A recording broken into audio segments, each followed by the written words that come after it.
Hello, and ever since I first set eyes on you, I've always loved your money.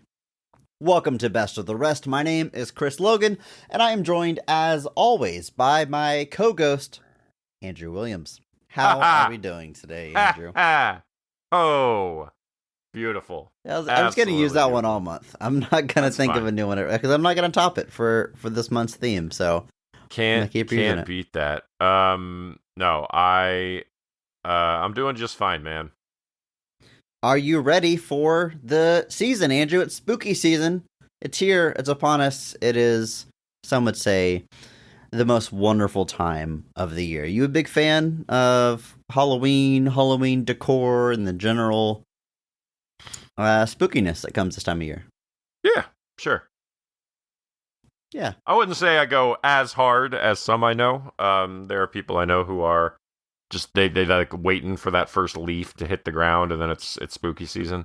Like, it was funny to me because, you know, we talk about Christmas like encroaching on previous holidays, but like I was literally seeing Halloween stuff in stores like the 1st of September. Like in my head, I'm like driving around my neighborhood getting ready to go. For reference, folks, it is not yet October when we are recording this, just to be clear here. But I think a big difference is like it's not like there's a major holiday in September that's being disrupted by early Halloween. You know? The disrespect to Labor Day is just palpable here. Yes, but yes. Labor Day literally 100%. gives us a day off work. My God. I think that, you know, people don't like Christmas coming early because, like, well, what about Thanksgiving? Which I've said before, I'm not really a big Thanksgiving fan, but who cares? I guess I can get that, but also a big thing is like the music. When it's Christmas time, everywhere you go, you hear the Christmas music, which I love. But if you're not ready for the season, it's like constantly reminding you that we're pushing Christmas. Where Halloween doesn't really have that. You don't walk into a store in late September and they're playing like John Carpenter on the PA system. Like they don't hit you over the head with Halloween music. That would be pretty cool though. Anyway, my point was, the other day I was driving around my neighborhood coming back from hockey or something, and like I saw several like full on yards already decked out for Halloween, and I was like, oh man, I gotta jump on this. I didn't realize we were getting so close. And then it occurred to me it was like September 25th. And I was like, oh, I have plenty of time. I mean, a month? You don't want to put your decorations out for just a week? That's pulling back down. I think a month is a good amount of time to have some ghosts or skellies or whatever it is you put outside. It's more than a month, Chris. A little more. Yeah, I'm a big what's fan 5 of this. weeks, 6 weeks, 7? I mean, what's 2 months early, man? Who knows? That way you don't have to worry about it. It's done. In this house, this time of year, friend of the show, my wife, she is not shopping for Halloween decorations. She's shopping for new year-round decorations. We have plenty of skulls and coffins and various Halloween iconography that gets put up this time of year and never comes back down. I think we literally have at least one skull in every room of this house. Something, again, friend of the show is quite proud of. But yeah, I enjoy this time of year. For a while, I kind of, you know, I loved it growing up as a kid. And then a while, it's like in my early 20s, I get like really into, well, like I can, you know, I've got my own money. I'm an adult. I can do like these really awesome costumes. And we've probably talked about it before, like I did this really cool, like comic book Joker costume I'm super proud of. But when you're too old to trick or treat, it's like, what do you do with this? Like, I put on a cool costume, but then I go hang out with my 6 friends and we sit around and watch TV in their apartment. Like, what am I'm not going to like clubs or costume. Like, I don't know what to do. And then I'm dressed up. So I kind of fell out of favor with it. And then probably just having kids and trick or treating with them gives me an excuse to get a little bit more into the spirit. So I've kind of come back around in recent years. That's cool. So I don't know if you remember this, Chris. We met at a Halloween party where we just sat around watching TV. Yeah, I know, and that was my Joker costume, and that was kind of when I realized, like, okay, I put in a lot of effort to like impress my, I don't know, 10 friends. Is that when we met? Is that what we determined, Andrew? We met then? I think so, because that would have been Halloween 2012. No. I don't know. 2010. Don't maybe No. do this. I'll find the picture and I'll figure out the date and I'll put it up in the Discord and we can get to the bottom of this. How long we've actually been friends? No, because I meet Doug at Money in the Bank 2011, I think. Let's hash this out on the podcast right now for everyone. Yeah, why not? Andrew. Why not? What else is there to lose? You meet mutual friend Doug in 2010? 2011, I believe. 2011. 2012 is Money in the Bank. I had not met you yet. 2011 is the punk scene of Money in the Bank. I think that's where Doug and I meet. Got it. So that, and then I moved back to Houston in the summer of 2012, and I think it was the first Halloween after that, but I don't know. Halloween 2012. So 12 years, 12-year friendship coming up, give or take. Possibly 13, depending. Who knows? There's literally no way to check, There's Andrew. Absolutely no way to check. But that's not what this podcast is about. This is not about our friendship and how long we've known each other. I mean, it's kind of about that. Each week we take a second look at a movie that was poorly received upon release, and we challenge ourselves to only talk about the things we like and what the movie does well. It's Ghost Month, and this week we are talking the 1999 film House on Haunted Hill. Andrew, what is your history with this movie? Did you see it in theaters back in 1999? No. Have you seen it before this week, preparing for the podcast? I have.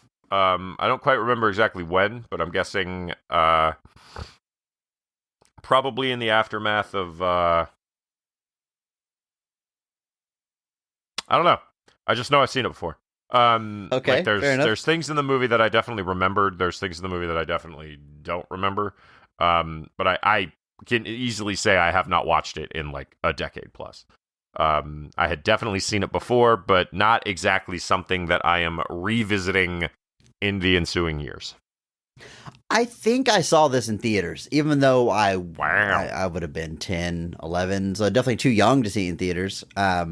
But I'm pretty sure I did. If I didn't, I saw it like as soon as it hit Blockbuster. But I saw it as a little one, when it was new, when it was fresh. I remember a lot about it, even though, like you're saying, I haven't seen it in over 20 years. But there's certain scenes, certain images that have stuck in my brain forever, and they will always be there. And it was a trip to go back and rewatch the movie in whole and kind of fill in the gaps between the scenes that I didn't remember and recognize actors that I certainly wasn't recognizing back in the day when I first saw this movie. I am excited to jump into this. Andrew, this movie is a remake. Have you seen the original House on Haunted Hill with Vincent Price? I have many times. That one I do revisit more often. Oh, interesting. I've never seen that one, and correct me if I'm wrong, by all means, but I feel like that the original is like the definition of a cult classic.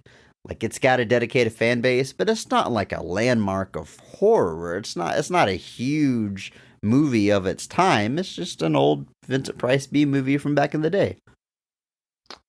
I mean, I guess. It all depends, I guess, on what you do with that. It was an old William Castle horror film, and he made a bunch of Roger Corman-esque, I guess, sort of horror films of the day.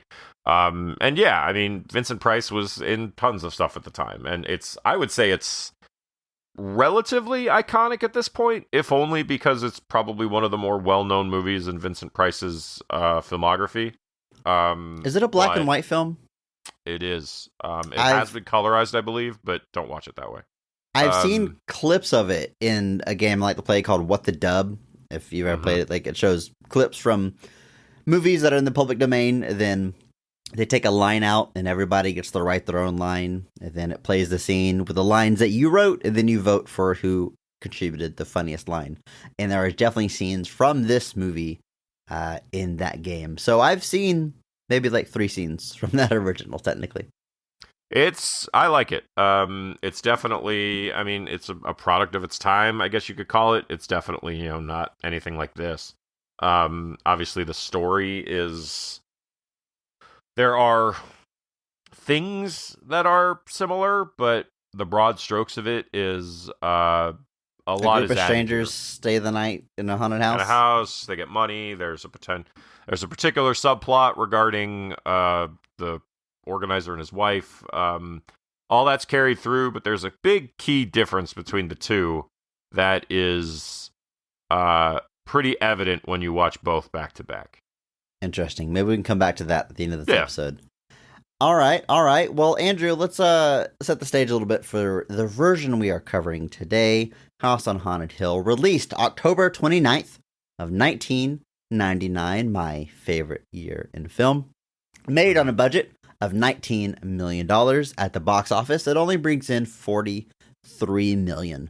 Not a bad return for a horror film, but with a budget of $19 million, you want a little bit more.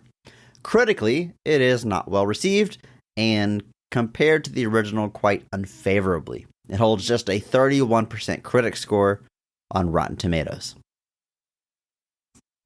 Yep. Can't exactly say that this is one that critically at least made a big impression. Definitely was kind of seen as a schlocky Halloween cash-in type thing. It is literally this was released days before Halloween, so it was really just banking on that. So, and I can't say that there's exactly been a resurgence. I don't know that there's anybody going back being like, you know what, we really underrated at the time? The 1999 remake of House on Haunted Hill. There is a Shout Factory Blu-ray.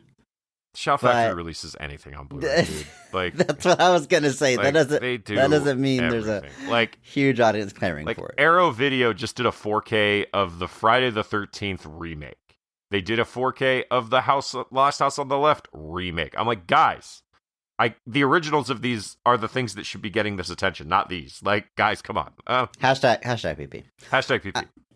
Taking a look at the creative team of this film, we have one credited writer, that is Dick Beebe.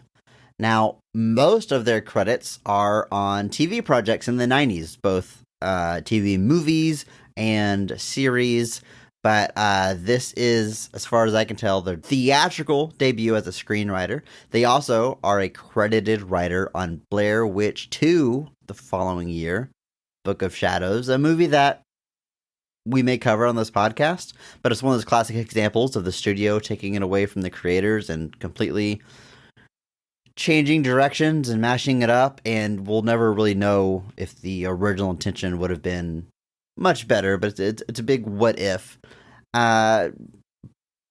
Unfortunately, Dick does pass away shortly after that in 2008, so R.I.P. to our writer. Yeah, I think there's still a credit for Rob White, who was the screenwriter of the original, just because there are a lot of broad strokes of his script being used here. But yeah, can't say I was particularly familiar with Dick's work before this. Some odd things buried in here. This is very much probably the most high-profile thing that he had done to this point. Obviously, did a Rocky Marciano television movie the same year. Was a big writer on The Lazarus Man, did a Tales from the Crypt episode. Just not a lot of stuff. And so this was definitely high profile. And I mean, to be fair, Blair Witch 2 would have also been pretty high profile at the time, because that was the first one was a massive hit. And so was coming his way up, but then it's very possible that the reception to both of these projects cooled things off for him. But an interesting career nonetheless.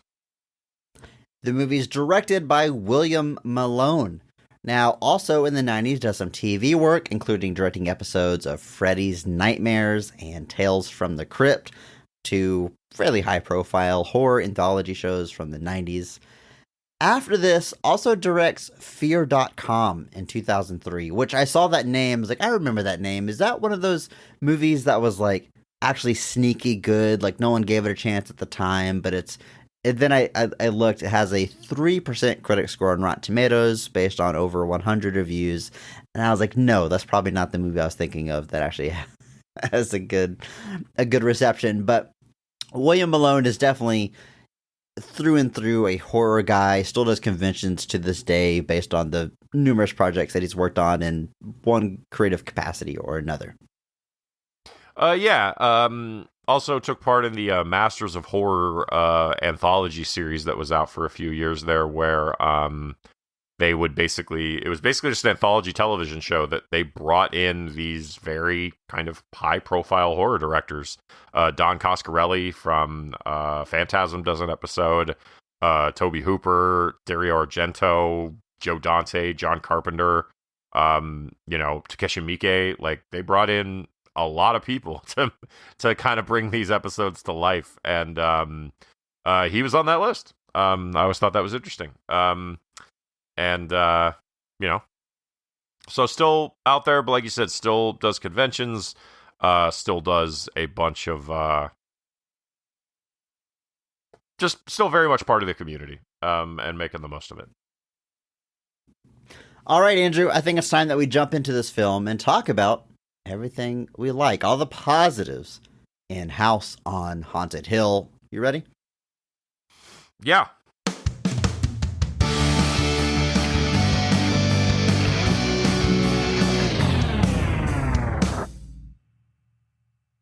For his wife's birthday, amusement park innovator Stephen Price invites 5 people to join them to stay the night in an abandoned psychiatric hospital that was once the site of horrific crimes.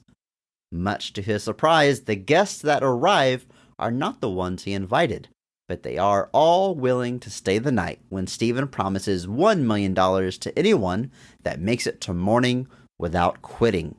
Stephen's plan was to manufacture scares using the building's old security systems, but he soon realizes that the building and the ghosts that inhabit it have their own ideas to scare the guests. Simple enough, right? Get a bunch of people in a old house that's haunted, and go start doing stuff. Yeah, here we go. I was really worried about saying inhabit it, but I think I nailed it. I didn't even notice. Andrew, there's a lot to talk about here, but you know what we're going to do first. We're going to talk about the cast of this film, and we're going to start with the high point, the best casting, best performance of the movie, because every episode we recognize one person who goes so far above and beyond the Call of Duty that they actually elevate the quality of the entire film with their performance, and we recognize that person by giving them the Mark Strong Award. So, Andrew, kick us off. Who is getting a Mark Strong Award for House on Haunted Hill?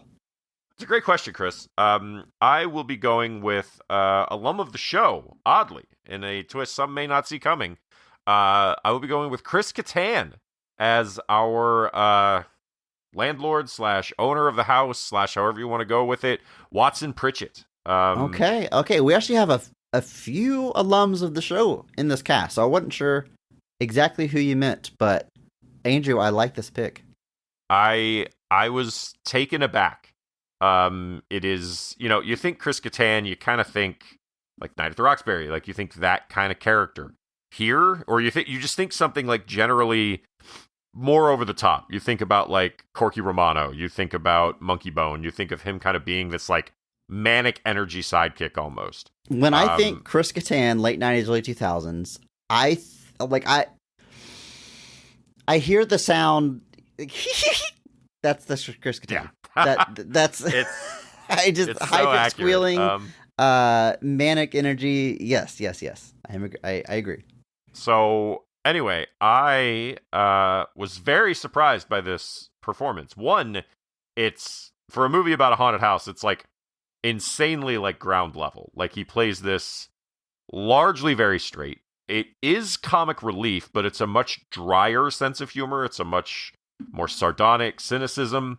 There's no real, there's no pratfalls that his character's taking. There's no, like, insane outbursts even, really. There's a couple of moments, but, like, by and large, he's playing this about as straight as you can play this role with just having that dry, sardonic wit, and it works. It's genuinely good. Like, he's standing above a lot of the other people that he's even got similar screen time with, simply because he's making the most out of that performance. A lot of other characters, not that they're doing a poor job, are pretty straightforward.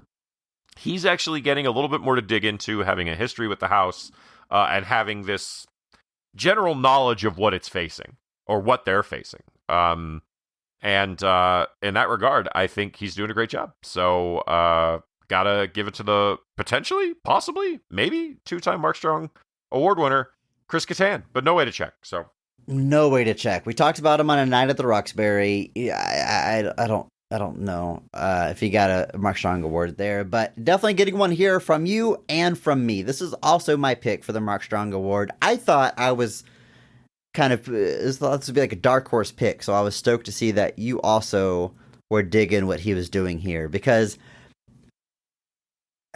it's not just that he's exceeding my expectations, and I feel like this happened on Night at Roxbury too. We start talking about Chris Kattan, and I'm worried to start sounding backhanded, because I like most of what I've seen him in. I think he's very talented and funny, but I go back to one of his performances or a movie I see that he's in from this era, and I just kind of brace myself for like, oh, this is going to be some goofy nonsense. But it is, like you said, a more nuanced performance. He's the only one that's like admittedly openly afraid of this place, because he grew up there. He spends time there. He knows that it's haunted, and he doesn't want to stay the night, but he gets trapped there with everybody else. And he slowly spirals throughout the movie. You see him drinking a lot. And he gets more and more irate as it goes on, but it never like goes off the rails. The performance, it still is grounded in this guy that's just like fearing for his life for being stuck in this haunted house, and I think it's really good. And I think he's got more layers to play than just about anybody else in this cast, and he lives up to it. He crushes it. I think it's a genuinely great performance. So yeah, Mark Strong award winner, officially, for sure now, Chris Kattan as Watson Pritchett. But Andrew, pretty stacked cast here. Certainly was in 1999, and has mainly only grown. Again, a lot of these people I probably wasn't familiar with when I saw them. Certainly Jeffrey Rush was an established and well-known actor by then, but wasn't on my little kid radar. I didn't know who Jeffrey Rush was until Pirates of the Caribbean a few years later, but he is, you could argue, our lead character here. He is Stephen Price, the amusement park mogul, and the scenes of him at the amusement park and testing the roller coaster and stuff are some of the scenes that I have remembered all these years, burned into my brain. They're not being coy about what they're doing here. His last name is Price. He has a Vincent Price mustache. Vincent Price, as we discussed, is the star of the original film, so clearly an homage to Vincent Price. He is in full Vincent Price mode, and that's really what he's doing here. A Vincent Price, I don't know, impression sounds derogatory, but homage to Vincent Price, and for that, I think he does a good job. Yeah, alum of the show, episode 1, if you will. Green Lantern. Is he a voice? Yes. Of the bird? Yes, Tomare. I never would have remembered the name, but hey, okay, yeah. So, okay, yeah. Alum of the show, So, look at that. All the way back to episode 1, bringing it full circle, which is actually our announcement. This is the last episode. No. But that's how we end it. Yeah, no. Finally talk Jeffrey Rush again. I can't think of a better way to close the book on this podcast. Yeah. Anyway, there are definitely a lot of homages to Vincent Price happening, obviously just in the name. The look, the whole attire he's wearing, the pencil mustache, like all of that is clearly an homage to Vincent Price. In this version, they're making him... I just love that he's like an amusement park mogul, which just seems so oddly specific. Like, it's just such like a needlessly specific thing to do, but then they obviously use it to kind of explore. He loves playing tricks, and he loves setting up traps and trying to scare people for fun. It's clearly a used as setup for that, whereas in the original, he's kind of just an eccentric millionaire. I don't know that they don't really dive into what he is, but it's clearly a lot playing up there that this is... They're not trying to deny that, you know, Vincent Price was in the original or what his part was, so they're just kind of deciding to run with it instead. And I think Jeffrey Rush does a perfectly good job kind of living in that space, but still kind of being... It's clearly an homage to Vincent Price, but at no point am I watching it and I'm really just like, yeah, you're just playing Vincent Price. Like, sure. It's a very good balance that he finds between it. Another alum of the show here, Famke Janssen, plays Evelyn Stockard Price. This is Mr. Price's wife, although it's made very clear from the beginning they don't really like each other much anymore. Yet he is still throwing her this big birthday party, but there is tension from the start between the two of them. It's clear that she is younger than him. She, as in the line, is at the very top. She likes his money. There's a dynamic that they're not being subtle about happening here. But Famke Janssen, we talked about her at least on X-Men 3, but we covered so many X-Men movies, I would guess she showed up somewhere else. But we've talked about her before. Again, someone that I didn't know the name Famke Janssen in 1999, but just the next year after X-Men, I would know exactly who this woman is, and she's doing a great job. I like her in everything that I've seen her in. I think she is a fine actor, and she is quite cold-blooded here. Again, my main point of reference for her is like X-Men, where she's like an optimistic hero. So seeing this dark side of her, it's even beyond what she does with like the Phoenix stuff. I mean, she is, I guess evil. I guess we can call her evil here. What she's doing, she kills. She's not very people, nice, so, that's for sure. Yeah. And she doesn't just kill them; she cuts their heads off. She goes pretty hard. It's funny because I have this, like, I saw X-Men, but for some reason that's not really the Famke Janssen in my head. First off, it's GoldenEye, I think is definitely the vision I as a youth had of Famke Janssen for a variety of reasons. Okay. Big 007 fan, I get it, yeah. Yeah, that's it. That's literally it, folks. Don't look any further into that. And then The Faculty the year before this. So there's like, between GoldenEye, The Faculty, and House on Haunted Hill, there's basically 3 movies where she's this terrifying, beautiful woman, and every single time I'm just like, this better not awaken anything in me. Still saying that anytime I watch any of these. And then obviously X-Men comes the year after this, which is wild. And I was just looking too, Jeffrey Rush's Pirates of the Caribbean like 4 years after this. Like it's the passage of time is weird, folks. The things that are further apart are closer together than you thought, and the things you thought are close together are further apart. But yeah, she is not nice here. She has a very elaborate plan to get somebody else to kill Steven and then just take all his money. Like that's kind of basically her plan. Is she's trying to engineer a situation in which someone else kills her husband to absolve her of culp, to like the ultimate proof of innocence. Basically, if somebody else does it, everybody else with sees witnesses it. Around, right? With witnesses, you can't, because even Stephen Price keeps saying the whole movie. He's like, "Why would I kill my wife with so many people around?" Like he keeps saying it. Like, and he ends up being right. He wouldn't do that, but she has a different idea. But she is very diabolical, very scheming, very cold, very mean, and I bet she could carry me like a baby. So it's fine. Taye Diggs plays Eddie Baker, a former professional baseball player. Taye Diggs saw him a lot of stuff around this time. I think maybe Equilibrium, which again I think is 1, maybe 2 years after this, right around that same time. Yeah. A movie I hope we cover one day, so we'll get a chance to talk to him more. Taye Diggs, but he's doing a great job here.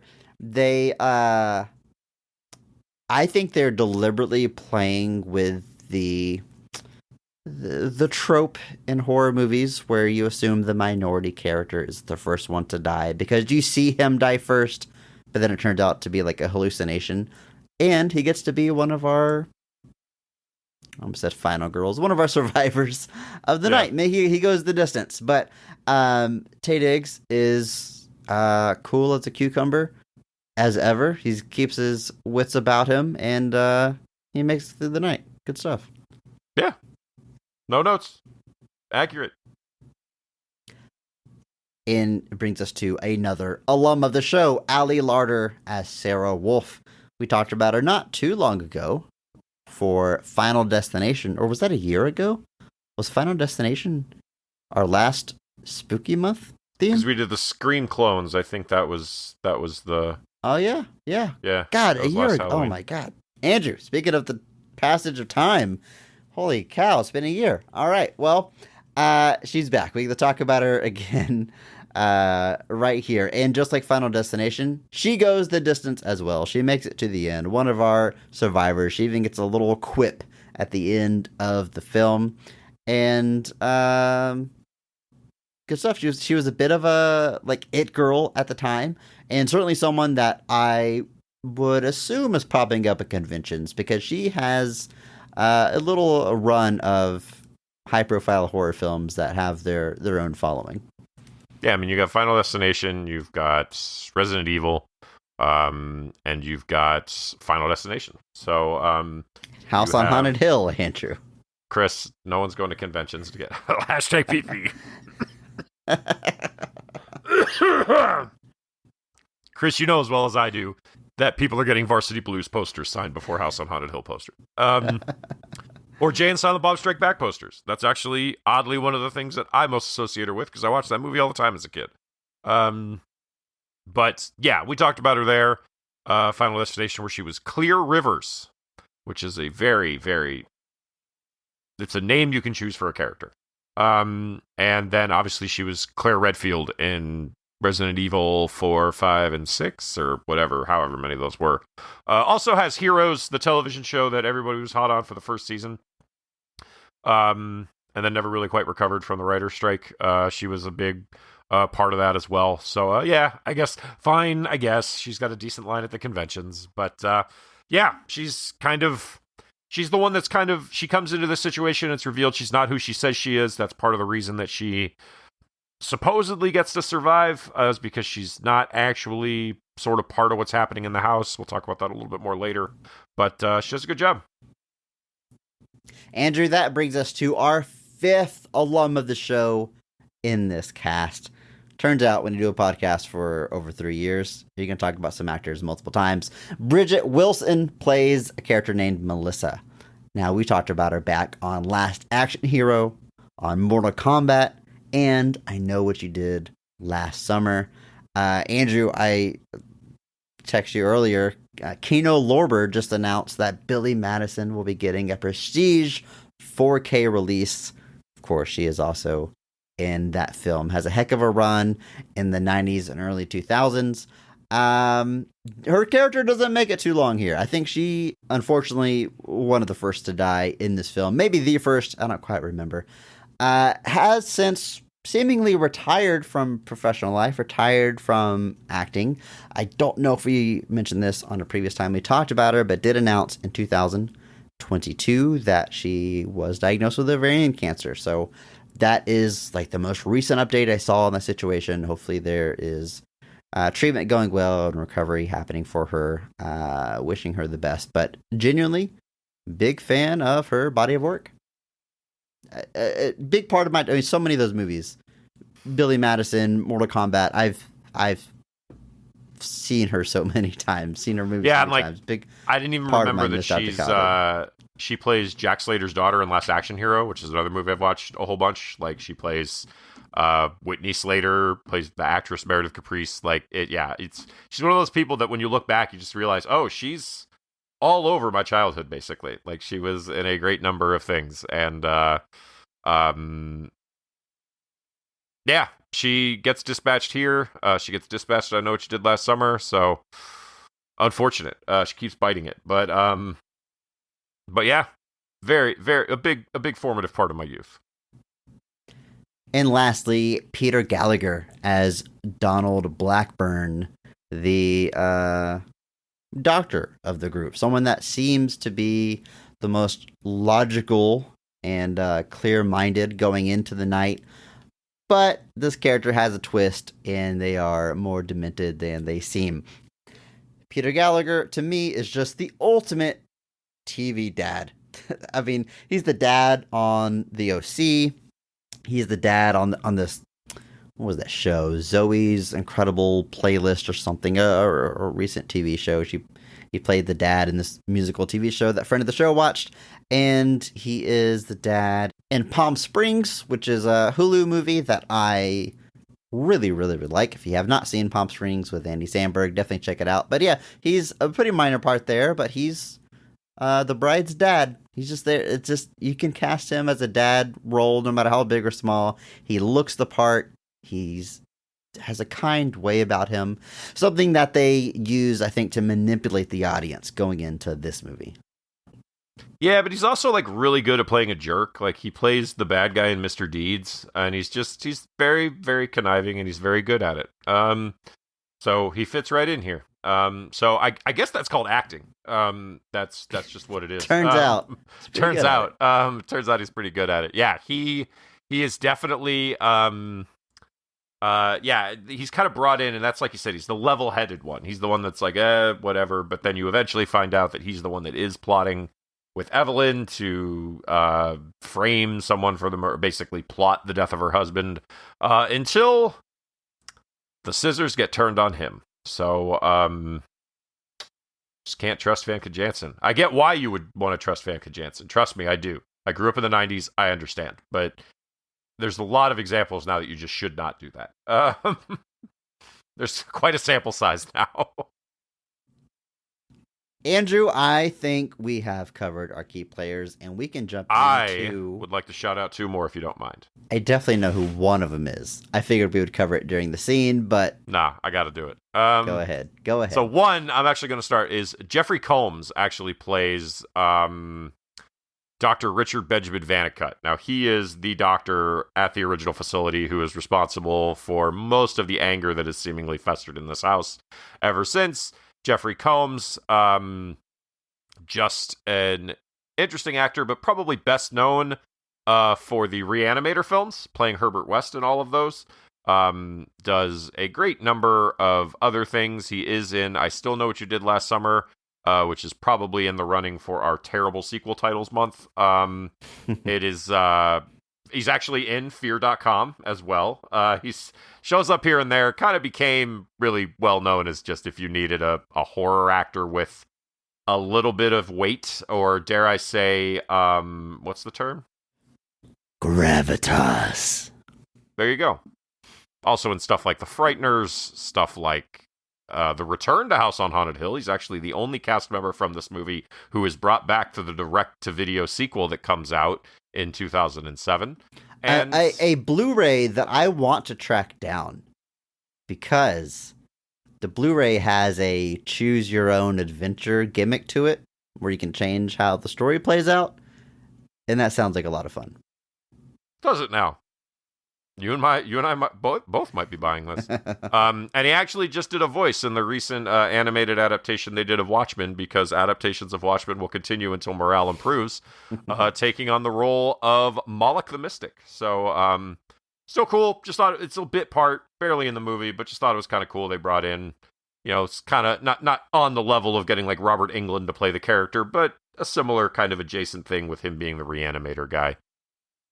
And then I have to shout out the greatest actor of all time, Peter Graves. Peter Graves, yeah. This is where I knew you wanted to take time to appreciate Peter Graves. I guess saying, 6th alum of the show, right? I mean, we talked about him before. What did he pop up in? Because he played, like in this, he literally plays himself here. But was he in Men in Black 2, like parodying his role? Yes, he is. Is that it? So, yeah, it's Men in Black 2. Because there's basically 3 movies where he essentially plays himself hosting a show about weird stuff. Which he actually did, right? I think because I think the show they reference here is the real show. Which is, I don't think that it is. I don't think that he ever actually did this, which I think makes it even funnier. But because he does it in Addams Family Values, where he plays the host of like a show about like unsolved murders, and he's the one that does the whole episode on the Black Widow, who turns out to be Joan Cusack's character, and has one of my favorite transitions in all the film, where like at one point they just cut to another camera and he turns to the camera and goes, "Murder!" It's so good. And it is Men in Black 2, where he basically does the same thing. And I didn't even realize that he does the exact same thing here, basically, where his job is literally... the show never actually existed? I don't think he ever did it. I don't know who came up with the idea that we should just get Peter Graves to host fake shows about stuff, but I don't think there's a real show where he did that. I don't think so. I don't think he ever did that. Obviously, thing he's most well known for, probably, at least if your parents asked, is that he was Jim Phelps on the original Mission Impossible series. Right. The role that John Voight takes over in the first movie, and supposedly the choices they made with Jim Phelps are why Peter Graves didn't do it. He did not believe that Jim Phelps would ever turn on his country, which is a choice. Anyway, just thought it was funny that if I had a nickel for every time he did that, I would have 3 nickels. Over the course of like 9 years. Like, it just kept happening. Are you seeing if this show is real? Okay, Pretty so sure it's I not. am on a site called Nestflix. I don't know what this is, but it says Mysteries in History. TV PG, 50 episodes. Documentary Mystery Aliens. Host Peter Graves narrates reenactments of mysterious and unexplained events from history. Here is one of their stories that never happened from one of their files that doesn't exist. This is from Men in Black. This is the whole thing dedicated to his fake show from Men in Black. So yeah, he just did the same parody 3 times. That's so wild. It's so bizarre, but it's also like really, really. He literally he does this in 3 theatrical. Like, he has a TV movie in between, but from 93, 99, and 02, literally he's credited as host himself. Just hosting weird shows about weird stuff. So, like, in Addams Family Values, it's like a true crime thing. In House on Haunted Hill, it's like a weird, unsolved, or just like past. It's almost also true crime, just talking about the crimes of the people. And then in Men in Black, it's about like weird ancient aliens type stuff. But it's so funny to me that he just did this so many times. They apparently reached a point in his career where they were like, you know what, let's just bring in Peter Graves. That'll be fine. Okay. Well, you know what, Andrew? You were right to dedicate a whole segment to Peter Graves. Shame on me for just casually mentioning him as he came up in a scene, because he deserved more than that. Also, R.I.P. Passed away, I don't know, 12 years ago now. 2010. All right, Andrew, let's talk about the scenes of this film. And, of course, we're going to talk about the best scenes of the movie, starting with our personal favorite. So, Andrew, in your opinion, when is this movie firing on all cylinders? What is the best scene in House on Haunted Hill?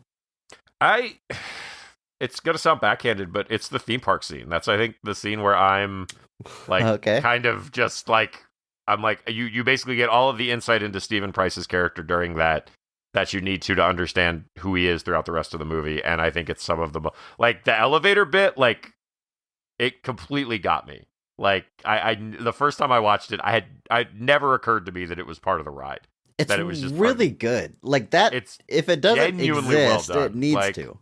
It's so well done, and that's what sticks in my head. It's like, I was like, no idea. And like on the track too, where like the piece of track pops up and everybody freaks out, and then it just sets back down, and they're all fine, because there's no way that would ever malfunction in a real ride and cause issues. Exactly. Okay, this is a scene that has always stuck with me. I remember the roller coaster.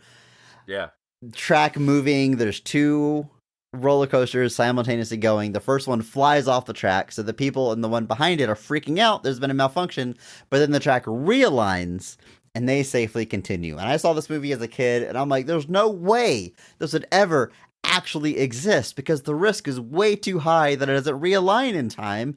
And young Chris, you're watching the movie wrong. Like, kind of the whole point is this guy is nuts and he pushes the boundaries, and it's a movie, and come on, it's a fun gimmick. But something I did not realize then that I do know now, having gone to Universal Studios Orlando just this year, is this roller coaster is the Hulk at Universal. Which one is it? It's the one that has a superhero. There's 2 parks. I don't know. It's the one that has Florida. the superhero island. But Florida has Universal Studios, and then the other one is called Island of Adventure. That's what it is. I think it's Islands of Adventure, because it's at the Marvel Island. Yeah, that's right. Okay, so this is just very clearly the Hulk ride. Like, it's green and purple. If you know the distinct look and shape of it right away. The tunnel that launches you out is like supposed to be injecting you with gamma rays. That's the whole gimmick. They don't really do anything to hide that it's the Hulk, except they put a banner with, Price Amusement Park over anything that would actually say Hulk. But like, it's the same color scheme. That ride, I believe, opens in 1999 when this movie comes out. So they must have filmed this before the grand opening of that ride. So people probably weren't recognizing it at the time, because unless they had happen to go out there for opening ceremonies or are roller coaster enthusiasts that just look up roller coasters as they are announced. But now it's, of course, a very famous roller coaster, and everyone recognizes it. But I was noticing, like, how they had two cars going at the same time with not much space in between them. And I'm like, one, I don't think any roller coaster would have two cars that close, but I know Hulk doesn't. So I'm like, what's going on here? Then I remembered the whole gimmick. You know, train separate, that they fly off somewhere. Like, they just crash a cart every single time this ride goes. No, because at one point afterwards, he points out that he thinks one of the animatronics in the fake cart was wrong, so he says replace it with a screamer instead. And they show them swapping out the mannequins in the first cart. So where does it flies off the tracks and lands somewhere? They gotta, like, pick it up and put it back on the track. I guess. I don't know. We're watching the movie wrong now. Yeah. It's a fun gimmick, but I agree with you about that elevator. First of all, the Hulk, you don't actually ride an elevator. This is all added, but they all get in the elevator. He's talking to some reporters that are covering the opening of this ride. The elevator they go up has a glass bottom floor and a glass roof. It's an outdoor elevator. As they rise, you see the scaffolding below them and the ground get farther and farther away. But when it gets to the top, the doors don't open, and then the elevator starts malfunctioning and free falling. And you see the ground rushing up to them. They're all screaming. And then you realize that's not a glass bottom floor. It is an LED screen, a TV screen. And it says Park Industries. And you realize that it was never actually falling. And I think this is totally doable. I'm not sure exactly how you give the, that feeling in your stomach that you're falling. Like, I feel like the elevator would have to fall a little bit, and then the screen makes it look like you're falling much more than you actually are. But this is a fantastic gimmick that by now, surely exists somewhere, but very cool. They boomed me. They got me. Yeah, I like this pick, Andrew. Like I said, that roller coaster gimmick has stayed with me all this time. Not where I'm going for best scene, but a quality pick.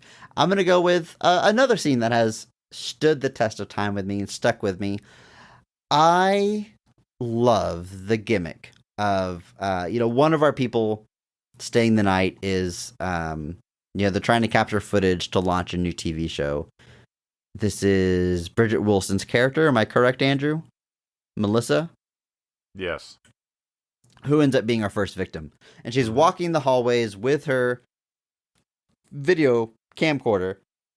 And as she holds it up to an empty room, on her camcorder, you see a doctor and a nurse doing surgery on someone on the table. She puts the camera away, and it's just an empty operating table. She picks it back up, and she sees what they're doing.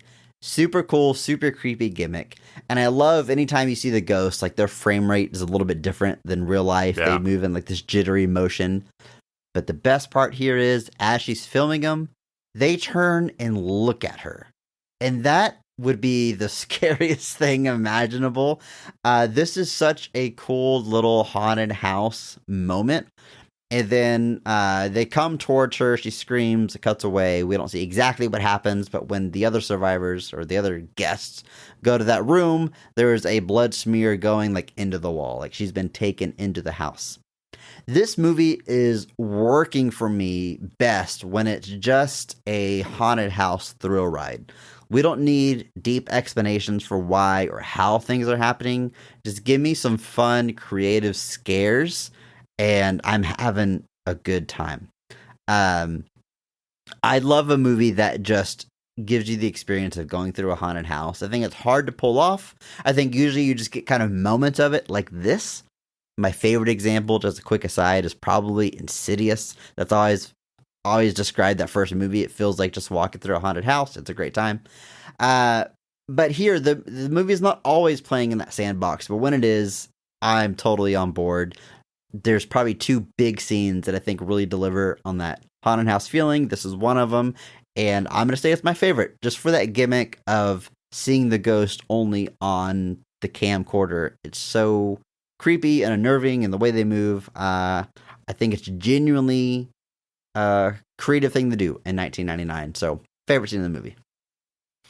Yeah, I think this is a great pick. This is really, like you said, where they kind of this is kind of where it really goes into overdrive. Like, to this point, we've had the blood scare, like the blood pool scare, and like, but it's all unseen to that point, largely. Like, we see a ghost as Taye Diggs, but we don't really see the bad people yet. This is really where it hard switches, and this is our first glimpse that there are genuine things here doing bad stuff. And that effect, like the twitching effect that the ghosts have, like that they're moving at a different frame rate, like that is very similar to a movie from several years before this called Jacob's Ladder, which I don't know if you've seen, but is with Tim Robbins. Tim Robbins, yeah. Andrew, I own it. It is. I haven't seen it. It is a heck of a thing. I don't know that it's, I can't say that I necessarily enjoy it, #BP, but it's an experience. I get the feeling you've got to be in a specific headspace, or at least be ready to be, I don't know, handle something heavy. So I don't know if I've really put the time aside to dive into it, but it's on I my wouldn't list. say it goes like as hard into the surreal as something like, say, David Lynch does, but it's pretty out there. But they use that effect on several of the things in that movie, and it's very effective at getting a very uneasy sense out of it. It just works really well. And I think this is a great pick for scene. I think this is, like I said, this is really where like the evil in front of them is made abundantly clear. The fact that like she's looking through the camera, she sees the ghost, and they turn around and look at her, and she looks up, and they're not there. And then just the way that all unfolds is really, really well done. And yeah, great pick. Well, I'm talking about this haunted house mode. I would say the other scene that goes heavy into it is the sensory deprivation chamber, I think they call it. Not sensory. What's the opposite of deprivation? The sensory. I don't know. The sensory chamber. Overload. But they don't call it that. There's a name for it in the. Look, it doesn't matter. They put Jeffrey Rush. They put Stephen Price in this Saturation. Thank you. Thank you so much. The sensory saturation chamber. Yeah, this is the opposite of deprivation. Saturation. So they think Stephen Price is behind the killings and the scares, and they're only kind of right, because he does plan on scaring them, but the ghosts have taken over. Like, he's not responsible for what's actually happening here. And Famke Janssen's character dies, and they blame him. They think he's gone mad, and they lock him in this chamber. Now, most of the characters think they're just locking him in a pseudo jail, but when they all walk away... Somewhere they know he will be. Somewhere that they know he's not getting out of. Yes. It's the only motivation. They all leave. Peter Gallagher's character, the doctor, stays behind to watch him, and he turns this thing on. He knows exactly what it is. And this is when we realize that this guy ain't exactly who we've thought he was, because he wants to torture Stephen Price. So he's locked in there. He puts on these like goggles. The room is spinning. There's some creepy images.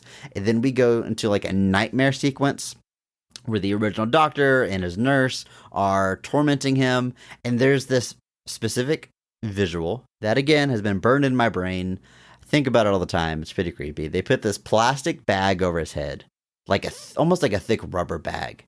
And then they wrap wire around that. Like, you already can't breathe. That's already suffocating. But they wrap this wire haphazardly around his head that like digs into the plastic bag.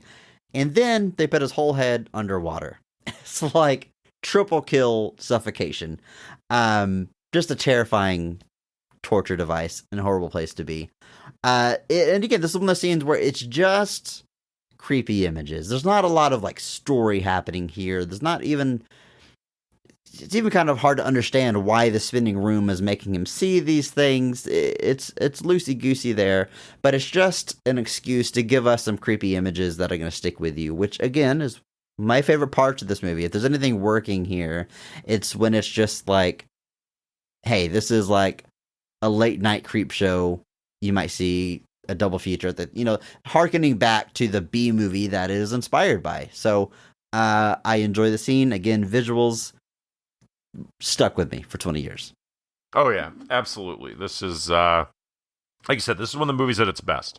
It is, apparently they did a spinning saw blade in front of the camera to get this effect.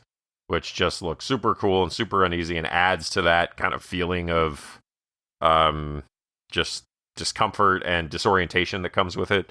And it's good stuff. It is yeah, these are when they're really going hard on the spirits and the effects and the stuff. And that's, you assume spirits are a part of what he's seeing in the saturation chamber, but you kind of don't know. Like, you kind of are just, it's left up to you to kind of decide, is this just what the chamber was designed to do, or are they using it to also mess with him? Like, it clearly is a draconian method used by an insane madman who was torturing and abusing people.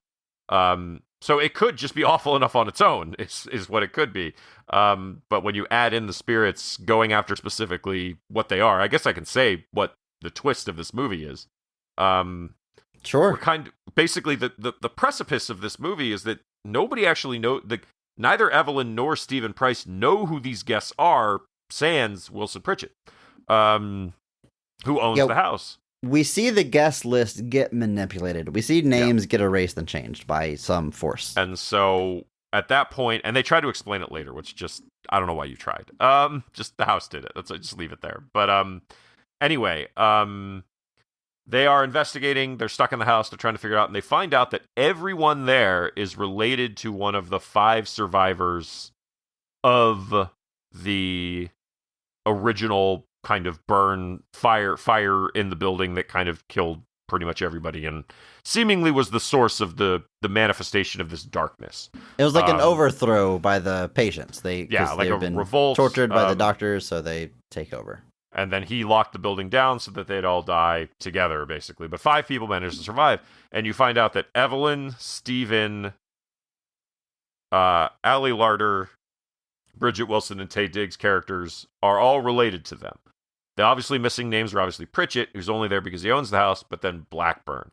This is where they catch on that there might be something weird about Blackburn because he's not one of them. So why is he here?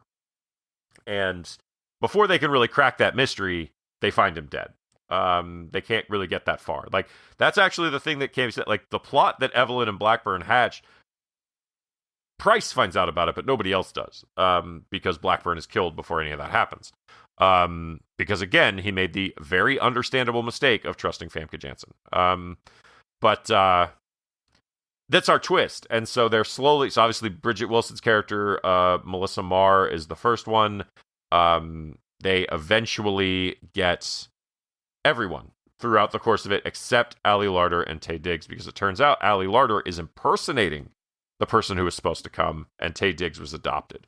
I don't know if any of this actually matters. That's kind of the key, because like, Wilson Pritchett gets absorbed by this thing, no question, and there's no real issue that the monster has of absorbing him, and then he actually helps them escape. So you don't actually know if not being the right people has anything to do with them surviving.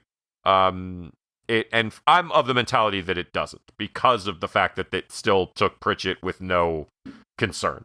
But that's ultimately what happens. But so Blackburn is an exception, and we do find out that it's because Blackburn is scheming with Evelyn, but then Evelyn kills Blackburn, and he's taken out in a very brutal way. And it's that reveal scene is also pretty brutal. I do think the relationship between Evelyn and Stephen is very interesting, because it's super adversarial at almost all times, until there's a moment it seems like the other one is actually in danger.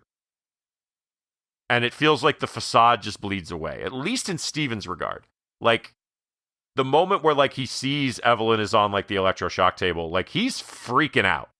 Like, he's losing his mind at this. Like, for a guy who hates his wife, he's freaking out about it, and he can't believe she's gone, and he's losing his mind. And it's kind of crazy. I was like, wow. Like, there's actually, like, interesting. And then later, when he finds out that Evelyn and Blackburn were trying to kill him, he finally kind of is like, that's it. Since everybody already thinks you're dead, I can kill you and nobody cares. And it's weirdly cathartic in a moment, because you know she's mean, but then he's also mean. So I'm like, I don't know who to root for here. Sure. I really don't know whose side I'm supposed to be on. And then he kind of throws her through this door that ultimately unlocks where the darkness, which is the, I guess, culmination of all this evil, is hiding. And he's like telling her, he's like, you need to get up. You got to get out. Like, he's like telling her, he's like, you need to get up and get out of there. Like, Like, come on. Like, there's this moment of panic where, like it's all fun and games, or just another game for them until the danger becomes real, I guess. And then, at least for him, the facade kind of breaks. It's very, very strange. I don't know if it's good or bad. Truly, honestly, I don't really know. But like, it's hates very his odd. wife, but doesn't want her to die, whereas she wants him dead to get his money.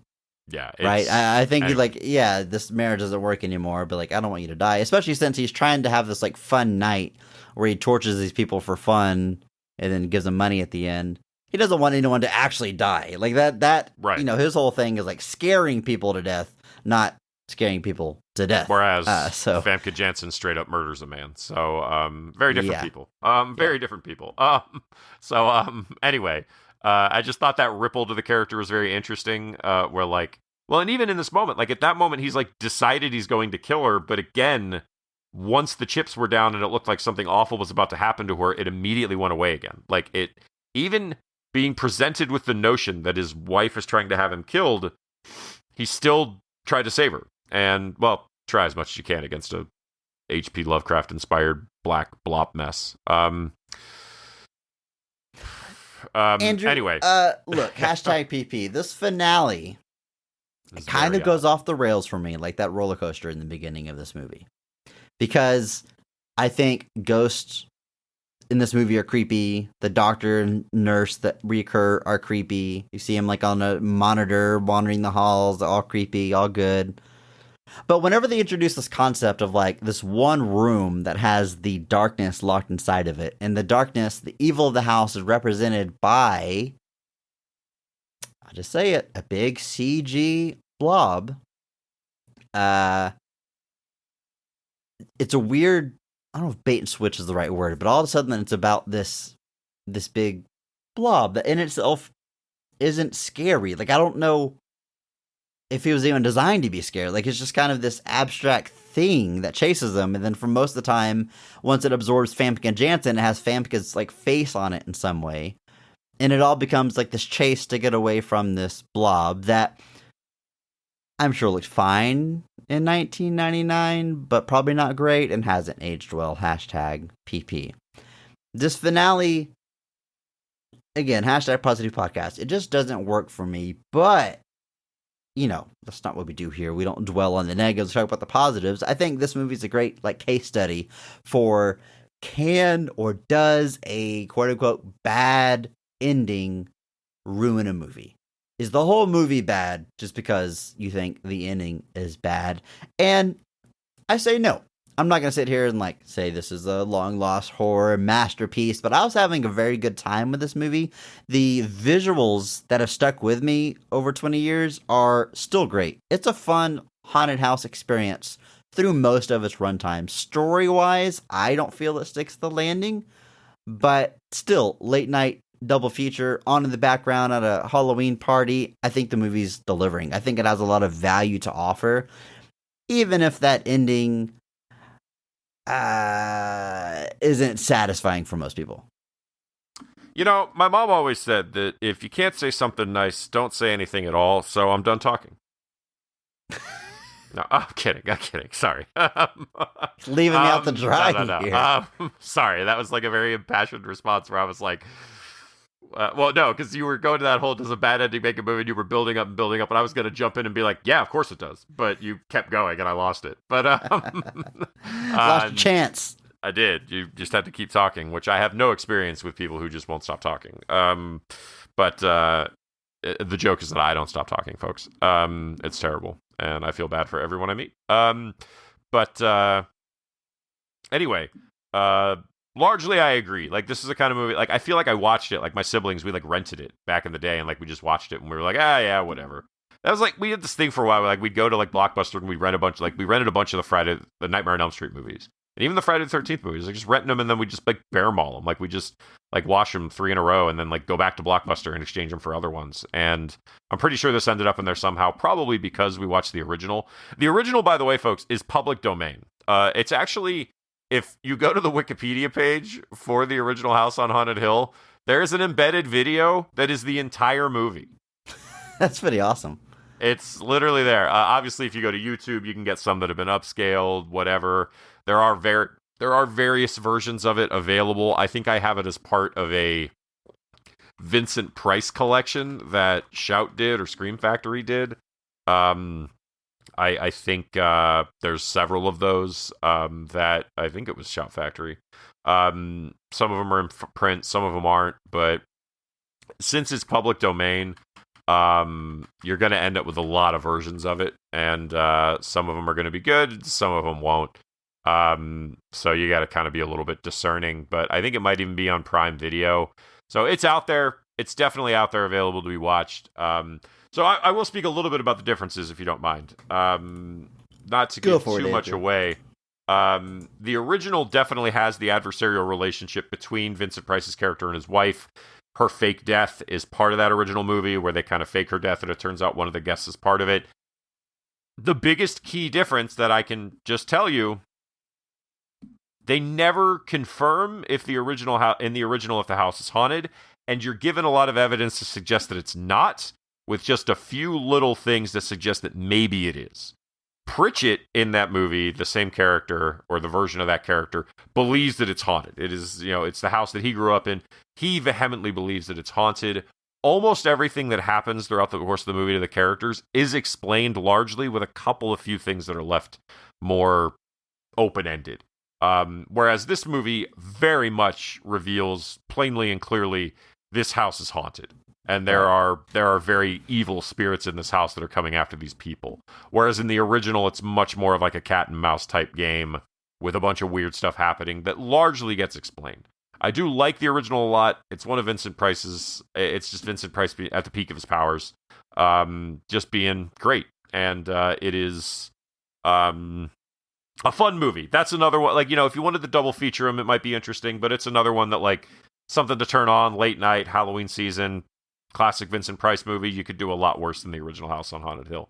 But that's honestly, it feels like a massive thing to just be like, well, the only real difference between the movies is in one of them the house is actually haunted. But it's such a weird discrepancy. But at the same time, the first movie gets a lot of leverage out of that kind of isn't it? Whereas the 25-year-old remake, just slipped a disc saying that out loud. But it is. It makes no bones about the fact that this is a very bad place where bad things happened, and there are evil spirits here. The movie tries to play up a little bit that it's Vincent Price, but not Vincent Price, but Stephen Price and his tricks, but that's dispatched with pretty quickly. He has this guy on the inside that's like opening doors and slamming the the shutters on the windows, and he goes up to him a few times like, "Hey, I like what you did there. That was great." And he's like, "That wasn't me." And he goes to his control room again, and his head is hollowed out. Yeah, like his face is missing. Yeah. Somebody friggin' watermelon scooped him. But it is, yeah. So this movie just doesn't really hide from it, which is fine. Like, if it's House on Haunted Hill, you want it to be haunted, and so cool. But and the original definitely has some questionable effects, just because it's limited by the science of the time. But I wouldn't necessarily watch the one on the Wikipedia page. You can see it on YouTube. There's a whole bunch of them. Colorized, non-colorized. I suggest black and white for it. Just think that's the way it was made originally. And I think that's the way it should be watched, by and large. How do you feel about colorization in black and white movies? I don't really get the point of it. I mean, other than like an exercise in technology and effects and showing you can do it. But as you said, I mean, the attention, it was created with the black and white look in mind.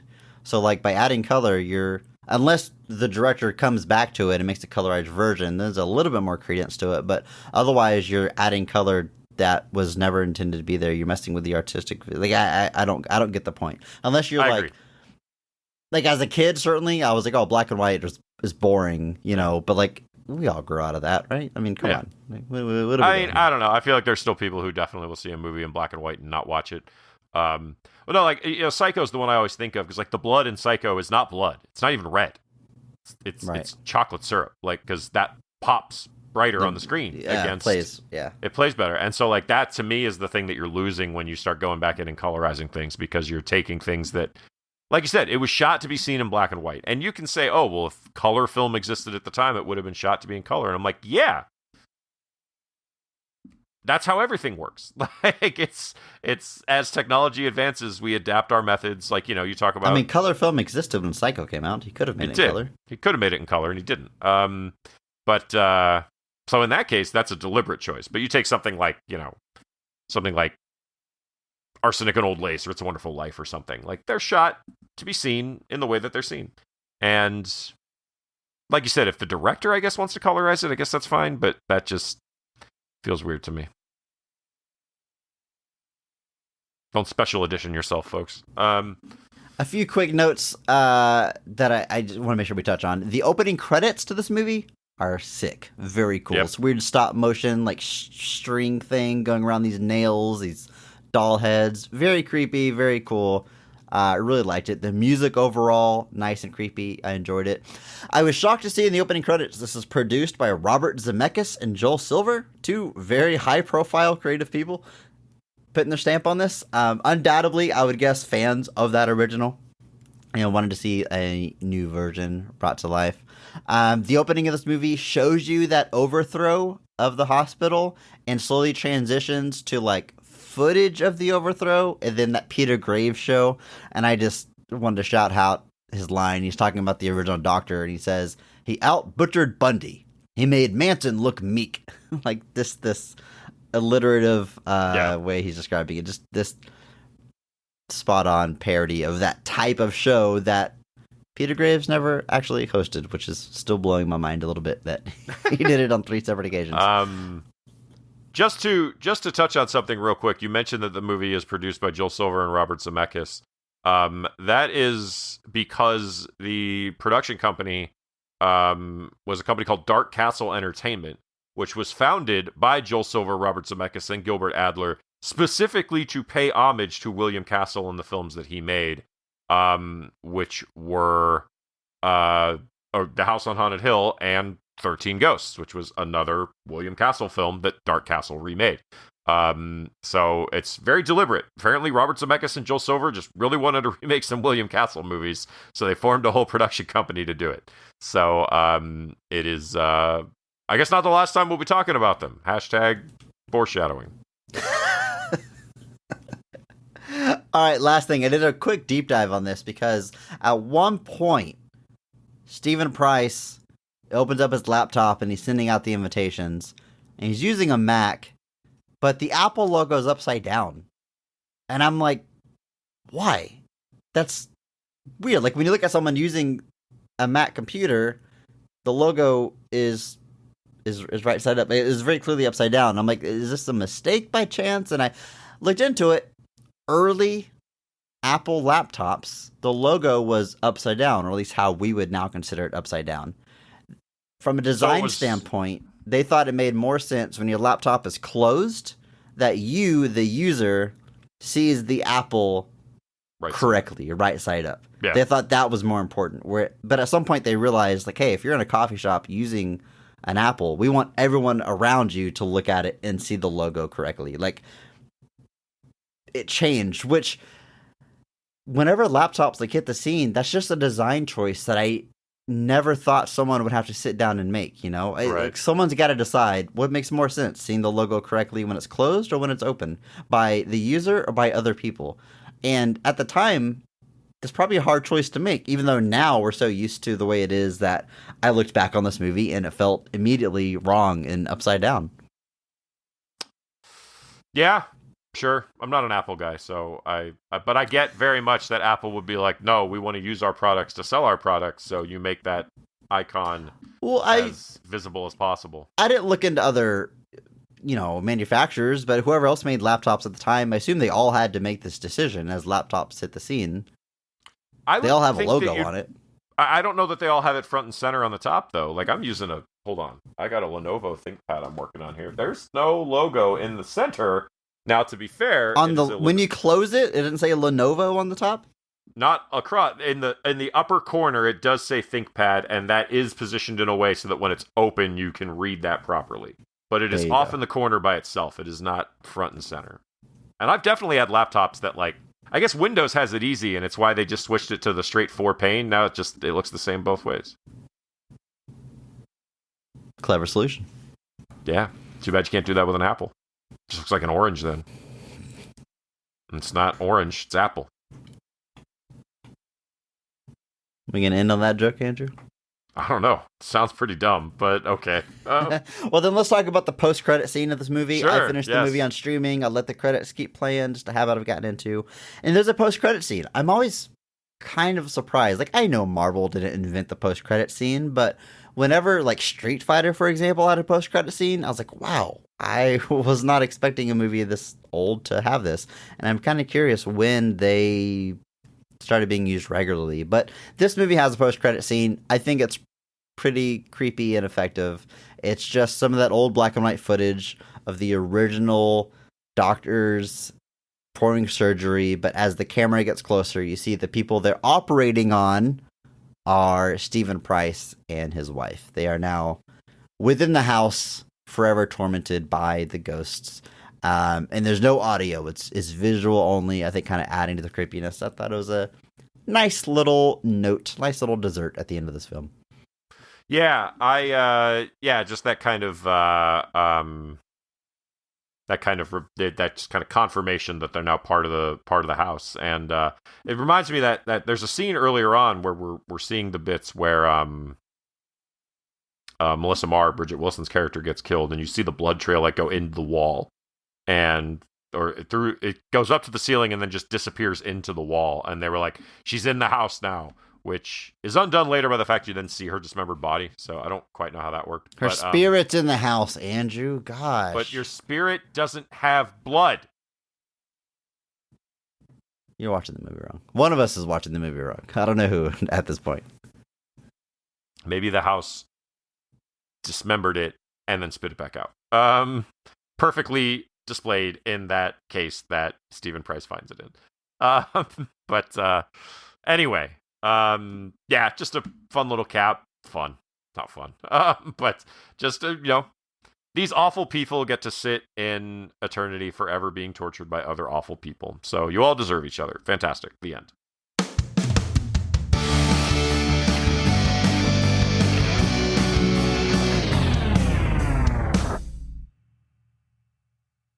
Andrew, the theme for the month is Ghost Month, where we're covering movies about ghosts, but sort of unintentionally, I think 4 of the 5 movies we're talking about are actually remakes. This was almost a remake of a ghost movie month, but again, that's not officially the theme. Or is maybe 3 of the 5? Is Ghost Ship a remake? No. Okay, 3 of the 5. 60% are remakes. The first 3 we're talking about are all remakes. And a 4th is a sequel, so... 5th. So, just 5 movies. Well, a 4th of the 5 is, 3 are remakes, 1's a sequel. That's what I'm 4th of the 5? I don't know, man. What's a 4th of the... The 4th of the 5. Like, the 4th movie of the 5. Or a fourth movie of the 5. Whatever, man, move on. So a 5th. Please stop lingering on this, for the love of God, move on. We're talking about a lot of remakes, but the theme is ghosts. That's what unites all the movies. If you want the full rundown of movies, we've posted it in our Discord. Come and join us. Hit that link in the show notes, and you can share your positive thoughts on the movies that we have coming up. Next week, we are talking about yet another horror remake from 1999 about a haunted house. We're talking about The Haunting, a movie that in my brain I definitely link with House on Haunted Hill. I saw them at the same time. Honestly, until I rewatched both movies, some scenes I was maybe unsure which movie it belonged to. They certainly share some DNA. We're talking about that next week. But for now, it's time for our question of the week. And if you want to leave a question for a future episode, you can do exactly that by, once again, hopping into that Discord. All right, this week, we're actually going to cover a few questions here. Zavazda says, what should I make for dinner this week? Andrew, we got someone looking for dinner recommendations. In your household, do you plan a lot of dinners or prepare a lot of dinners? No. Okay. Well, do you have any suggestions then? Do you have like if dinner is on your shoulders, do you have like a go-to dish that you make? There's a couple. One is I do this bread crusted salmon. Oh, that sounds good. I'm having salmon tonight, but I'm not doing bread crusted. What's your? So what you do is you just get some salmon fillets. You can get them fresh. You can get them frozen. Really doesn't matter. If you get them frozen, just stick them in a pot of cold water in the sink for a couple hours. Usually thaws them out. Understand that, folks. If you're thawing out frozen meat, put it in cold water, not hot water. The cold water is still far above freezing temperature and will warm that meat at a much slower pace, which is what you want. You do not want to heat it. It could potentially spoil. Or also, warm water can bring it to the danger zone for bacteria and thaw the outside with the center that is still frozen. Or if you're smart, just put them in the fridge the day before. Plan ahead. I know. It's a big ask. So you get some salmon fillets. What you do then is you get a bunch of breadcrumbs. I usually go panko just because I'm fancy. This is ones with no crusts. You just toast those for a little bit with some rosemary, some thyme. Get a little bit of seasoning in there. Get a little bit of color on them, salt, pepper. Just brown them up a little bit. Pull them out. Mix in an egg white to kind of give them a tacky texture, just so they stick together a little bit. Then you do a mix 50-50 of mayonnaise and Dijon mustard. Cover the top of the salmon, skin down, you can do it on a rack, on a sheet, doesn't matter. Just either use like a parchment paper or oil it up. Then just do the fillets across. Do the mustard mayonnaise mixture on top of each one, and then that basically acts as your glue that holds the breadcrumbs down. 20 minutes, give or take. So that all it takes. You're looking for about 130, 140 internal for salmon, but 20 minutes usually gets you there. And then whatever sides, I usually do at least a vegetable of some kind. I'll usually use usually a broccoli and like a cast iron, just a real quick to get some color on it, make it nice and green. Nothing too fancy. Couple of seasonings, and then some kind of side, whether it's a bread or a potato or a noodle or something. But yeah, that salmon's a good one. Just you can literally pair it with whatever you want, but prep's pretty quick. I usually make a big ton of the breadcrumbs and then just put them in the fridge. Sans the egg white, and then I can just come back to them anytime I want, really. Breadcrumbs in this scenario can last for a pretty good long time. Yeah, it's a pretty good one. That's fantastic. I gotta give it a shot. Like I said, I'm doing salmon tonight. I bought a nice big fillet from HEB earlier today. I had them cut it in half for me just because that makes it easier to grill, which is my preferred way to prepare salmon. You can put some olive oil across the top of it. Some people say you can season the skin. I personally don't eat the skin. My dog does, and they don't care if it's seasoned, so I don't mess with that. I put some oil on it just to help not stick to the grate, but otherwise I'm saving the seasoning for the actual salmon. I like to use an olive oil infused a garlic infused olive oil. But then on top of that, I'm just doing salt, pepper, garlic. Very standard. Don't mess with what works. Can't go wrong. Exactly. Same thing I use on my steaks. And you're gonna grill it over charcoal, skin side down for about 7 minutes. It gives time for the skin to separate from the grates, so then you'll be able to flip it. You do 1 to 2 minutes. Fish side down just to get some good grill marks. Get your temperature up. Pull it off. The skin will peel right off. Feed it to your dog. That's what I do. And then what I like to do is I do a little melted butter. Put some lemon juice in it. Put some chopped garlic in that, and then I spread that on top just for some extra moist, buttery goodness. For a side, I'll either do this with spaghetti noodles, no sauce or anything, just noodles and garlic. I think today I'm probably gonna do some rice though, some white rice, and chopped broccoli. I just got a pound that's frozen. Yeah, steam it, mix it in, good to go. Asparagus, also great with salmon. It's so easy to pair stuff with salmon. Any green vegetable, really. Like, it's going to be like green beans is another good one to like potentially just put in like a cast iron or a wok and just I always try to let them char a little bit, get the char on the outside of the skin a little bit, and that's usually about the time that it comes off. I want them to have kind of a crunch to them. I don't want them to be too soggy. But yeah, that's good too. Salmon is one of the easiest things, and it's not as expensive as a lot of other meats tend to be.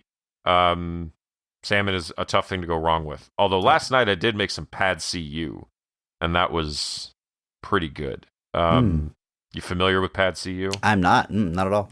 So it is I believe a Thai noodle dish. So I got a book. Liz got me a book for my birthday a couple of years ago by J. Kenji Lopez Alt, and it's one of the recipes in that. But it's designed to be a wok meal, so it's designed to be done the whole process of actually making it is done in about 10 minutes. There's prep that goes in, but once you start making it, it's basically this chain of events. So you literally start with the chicken. You do some chicken, just some chicken thighs or anything, 6 ounces. You season it with some low sodium or some light soy sauce, some cornstarch, and some salt and pepper just to get some flavor in it. Do that for about 20 minutes beforehand. Then you cook the chicken, take it out. You cook your broccoli, take it out. You put a bunch of oil in. You let it get super heated. You actually crack an egg in. Then you throw some garlic in. Then you throw your chicken and your veggies back in.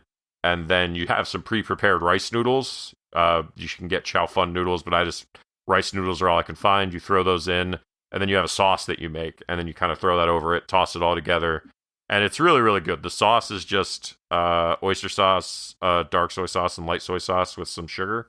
Coats it all, makes sure it doesn't stick together too bad. But it takes a little bit of prep, but once you do it, anything that's like a stir fry or a wok or a noodle dish like that, the idea is that once you start it, it's done pretty quickly. You cook it, take it out, cook it, take it out. Eventually, everything comes back together. So if you want to try something new, something different, it's not that hard to make. It's really not. All right, Zavazda, what should you make for dinner this week? Salmon. We've given you a few different ways to prepare it. Do whatever works for you and let us know. Groffles, we're going to enter multiple questions this week because you know what Groffles asked? He said, what should I make for dinner next week? Andrew, you have given him a great suggestion, and I'm going to build off of what you're talking about with making everything in one dish. In your case, it was a wok. What I like to do with a cast iron skillet is I do, it's probably my personal favorite thing that I make. I don't even have a name for it, but it's going to be some pan-fried chicken with a honey and butter sauce. So here's what you're going to do. You're going to pat dry your chicken tenders. You got to use thin chicken, so I just keep frozen chicken tenders on hand at all times. You could also use chicken breasts, but you would need to cut them in half, slice them thinly, or butterfly them, because again, it's got to be thin. We are doing this entirely in a cast iron skillet, no baking. So you're going to pat dry your chicken. You're going to get a bowl, put some flour in there, season your flour with salt and lemon pepper. You can go pretty heavy with the seasoning, mix it all together. Your chicken, you're going to... there's a fancy word for this. What you do when you roll the chicken in the flour, there's a word for it, but you're going to cover that chicken in the flour. You're going to heat up the cast iron skillet, put some oil in your pan, and a little bit of butter.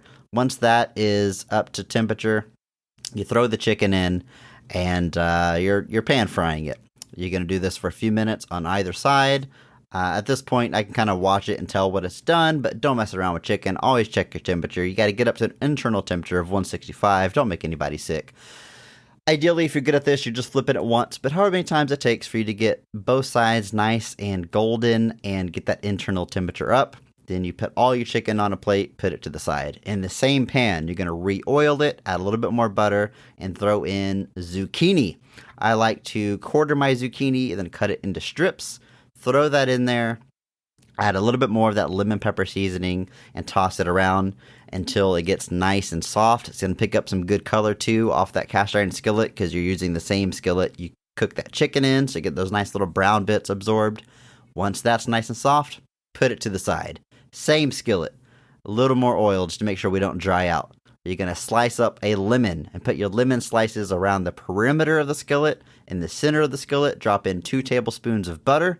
Let it melt down, and you just cover that butter in some honey. I like to use a hot honey personally, but any honey is going to do.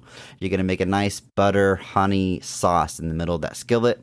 Once your lemon slices are browned, you can start preparing your plates. A plate is going to be a little bit of that chicken, a couple slices, some of that chopped up zucchini, and then a scoop of white rice. On the white rice, you throw those lemon slices down that have been soaking up all that honey and butter. It's going to season your rice. And then once your dishes are prepared, your plate's prepared, you pick up that skillet and you drizzle that sauce over the zucchini and the chicken. People will think you are a professional chef, and it is super easy to make this, super delicious, and a little heavy on butter, but honestly not too bad for you from a nutrition standpoint. Hey, not bad. Sounds pretty good to me, man. Hey, next time you're in town, Andrew, come on over for dinner. I'll make it for you. Flamin' Queso asks, what should I have made for dinner yesterday? Queso, you should have ordered pizza. What were you doing wasting time? You've got kids in that house. I know you do. Order pizza. Can't go wrong. Should have done it yesterday. And since you didn't, you have our permission to order out pizza tonight. We have his permission. You don't mind. Oh, okay. You don't recommend he gets pizza? I recommend finding a good local pizza place. I think he should sit with the shame of his decisions. So no dinner tonight? That's everyone else gets dinner, not him. No, I'm kidding. Order pizza. It's always the answer. Pizza's great. Can't go wrong. Everything that we've mentioned is not only a great dinner, but a great breakfast or lunch the following day. Get the most out of your meals. That's been Cooking Corner, the way we always end our shows from now on. We're just talking about some of our favorite recipes to end every episode. Come back next week for some more delicious recipes and cooking tips.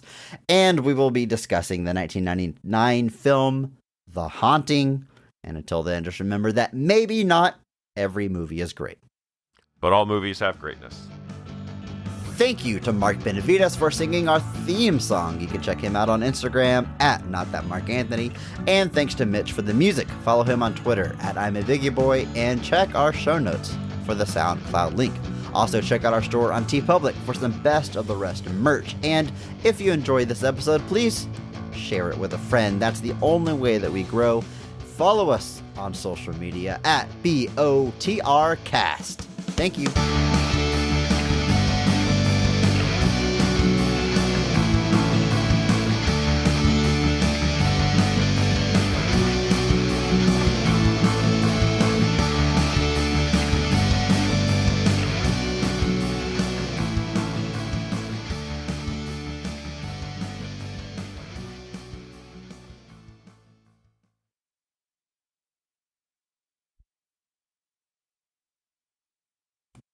You know, Andrew, I hate to say this, but yeah, Prime, it's pretty good. Fuck off. I refuse. I was at Target and I was like parched, so looking at what they had up front. I don't want a soda or anything. I was like, I'll try one of these. And I was like, God damn it, I like it. So we got a case. You're not fucking convincing me, man. I don't care how much you got paid. Sid talking about being Target and being parched. You kidding me with this shit? I mean, I am a Logan. Fuck off. I hope that check clears and it's a beauty, Clark. And he is the dad in something else. I'll cut out the time it takes for me to remember what he's in. In Palm Springs,